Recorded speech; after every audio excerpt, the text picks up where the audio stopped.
Sheikh Aimen, what do you think are the specific highlights of Muscat International Airport, whether it's retail, dining or other services? Well, as you know, we just shifted from an old airport to a brand new airport 6 months ago, and actually today is the 20th of September, is exactly the same day to complete 6 months from transferring from the old airport to the new airport.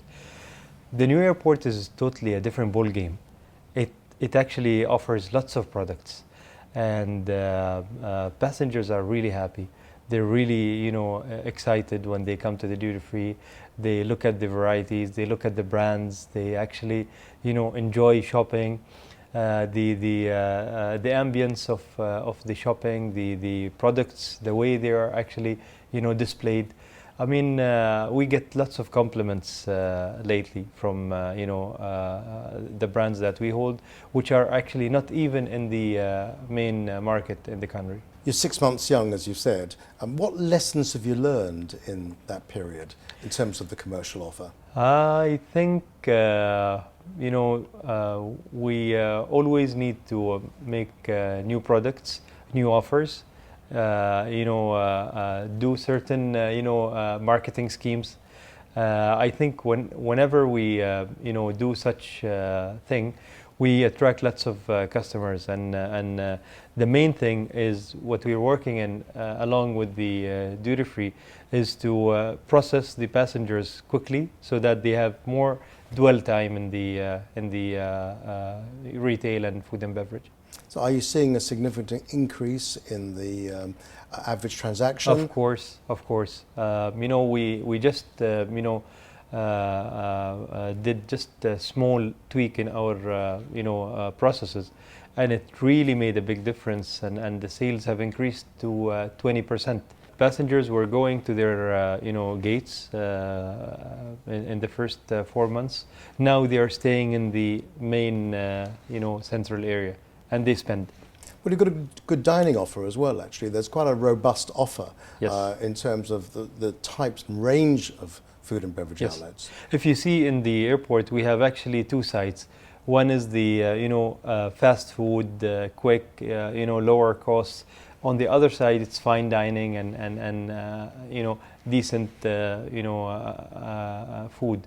And I think you need always in the airports to offer all kind of products for all kind of passengers that you have.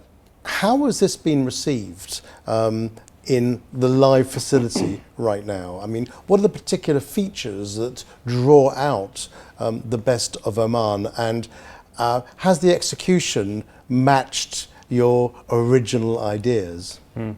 Well, you see, the expectation was very high from our passengers, and what we did, and we have succeeded in what we were planning for, is we've opened the certain shops for SMEs, and those SMEs are Omani small and medium enterprises. They came. We were struggling with them to come up with our standard, because SMEs are always low spenders, but we've actually made them align with our product. We made a benchmark to spend per square meter. They've spent, and now they're they haven't regretted, and they're really happy to be in the airport. Those SMEs are giving those products that are actually Omani products that represents Oman, and lots of foreigners are actually buying from them.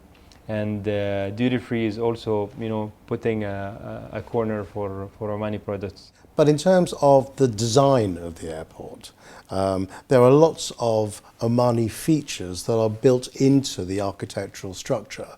You can see them throughout the airport, whether it's the greenery outside, whether it's the wonderful kind of Omani design on the windows and so on. Even on the top of the duty-free ceilings, that you see the same thing. There's this feeling of space and place throughout, even in the check-in area. it has a great environmental feel about it in terms of an airport. Well, I'll start with the check-in counter area. If you go and see in the central area, we have palm trees, and it represents. These are genuine fake palm trees? Yeah, but they don't grow actually, unfortunately. So the palm trees, and then we go in, and as you just rightly said, we've echoed an old souk in Matrah with the ceiling of the duty-free shops, and we've made it look like the ancient old Omani souks. Also, the building has 3 piers. Those piers are actually talking and communicating to the environment. Like Pier A is facing the sea, and it is actually branded with the blue color in their walls and chairs. Pier B is facing the desert, and it's all brown, and the chairs are brown. And Pier C is facing the mountains and greenery, and it is all green. So the building is actually envisaged to the climate and the culture of Oman. Yeah, I think it's fair to say that the airport certainly transmits a real sense of the country. And interestingly, the passenger numbers are evolving, they're increasing. But I understand that your transfer passengers are now representing approximately 50% of total traffic here. What's your vision for the airport for the next 5 years in terms of dealing with that increasing number of transfer passengers and trying to build the airline base of the airport too? Well, you see, there is always a market for O&D, passengers coming to Oman and entering the country. And there is business for the transfer and transit. What we're trying to do is actually to make Muscat as a hub, and we have domestic flights coming to Muscat and then going international. So we have an international domestic transfer to international and vice versa, and also we have international to international. What we did actually together with the national airline is to link east to west and vice versa. And over there, I think we've succeeded. The numbers are increasing. The product that we're offering now, 6 months ago until now, is making people buying the ticket of Oman Air, because passengers now are very intelligent. They look at the price. They look at the dwell time on the ground and the facilities of the airport. I'm sure, and I can tell you this by facts, that the sales of the national airline tickets went increasingly up after we got the new product, the airport. And people always want to feel some space, want to have more variety of food and beverage and duty-free. And then they come to the airport. So it made a big difference between the old airport and the new airport. But what's the ticket for the airlines? Because they're the ones you're targeting. You're trying to obviously deliver more intercontinental traffic. These are high-spending passengers. You've got the Chinese in particular, Russians and so on. You actually have mapped out, haven't you, a clear objective, a plan to nurture the development of your airlines coming through the airport. What we do, actually, we have a dedicated team for airline marketing, and this team has the authority to give incentive schemes, to give marketing campaigns, to do lots of things to attract airlines. And also, on the other hand, as I told you earlier, that we need to actually give more time for passengers to dwell into the duty-free. So we make sure that we sit with the airlines and we fix at least 2 hours gap between a flight to another, so that those 2 hours we try to catch the pocket of the passengers in a good way. Well, airlines need to have a reason to come here, and it's always going to be about landing fees, operational side, servicing, where they have support teams here and so on. And I have to say that you tick all those boxes. Yeah. You appear to. So, I mean, I wish you well in terms of nurturing Thank you. Thank you. your growing airline base. Thank you. So you see this as being more than just a regional hub. You see it as being an international hub. So you're taking on some big competition in the region.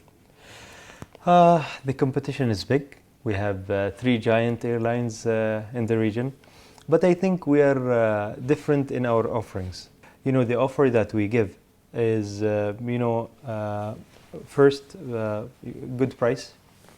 Secondly, our airport offers, very big variety of lounges.